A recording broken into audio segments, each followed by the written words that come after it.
There were a lot of Chinese dynasties in history. Each dynasty had their own way of living and made their own advancements. But which one would I rather have lived in? Apart from the ones before the Three Kingdoms, because I haven't studied them yet. Well, let's have a look at them, shall we? The dynasty to unify China after the Three Kingdoms is the Sui dynasty.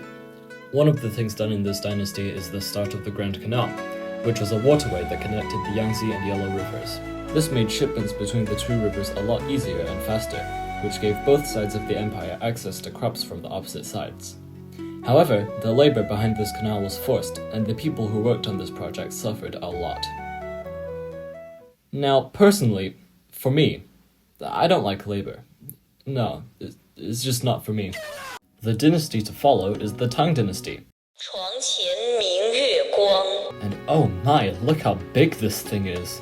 The capital city of Chang'an was restored under the Tang Dynasty, and it became a cosmopolitan city with around 2 million people and items from around the world. And the religious structures built under Buddhist influence just helped to attract even more foreigners. Empress Wu also existed during this time, and she brought a merit-based government, so China wouldn't be ruled by peanuts.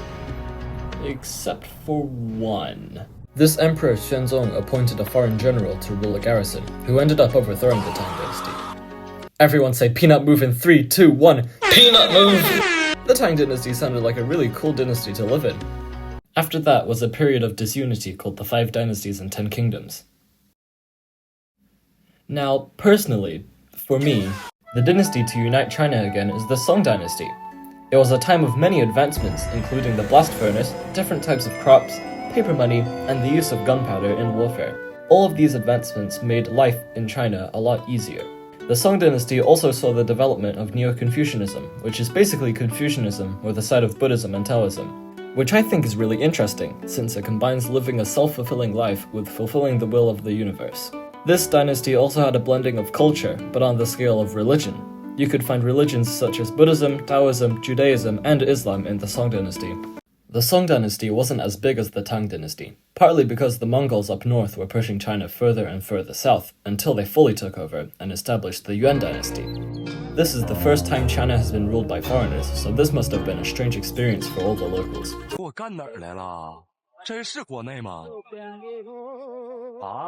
The Mongols were really different compared to the Chinese. Some Chinese even viewed the Mongols to be rude and uncivilized. The Chinese were taxed really heavily by the Mongols, and they were forced to work on big public work projects. Now, personally, however, the Yuan Dynasty also saw a big evolution in the arts. Landscape art and more abstract art became popular, and porcelain was invented. These two elements shaped the future of Chinese art. This does not overrule the forced labor, though. And then the Mongols tried to invade Japan and failed, which caused the Mongol Empire to weaken, allowing China to regain independence. Everyone say peanut move in 3, 2, 1, peanut move! After the Yuan Dynasty was the Ming Dynasty.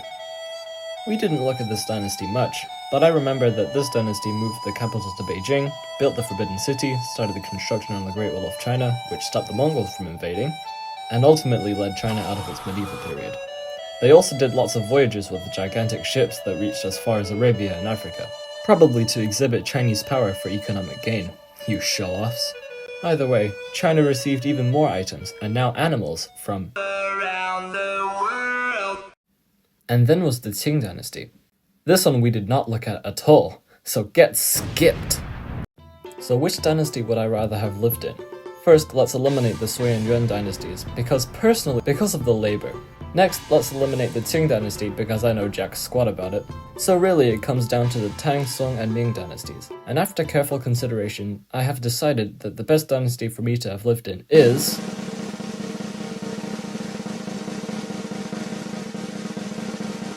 Anytime now. Okay, I'll stop. The Ming Dynasty.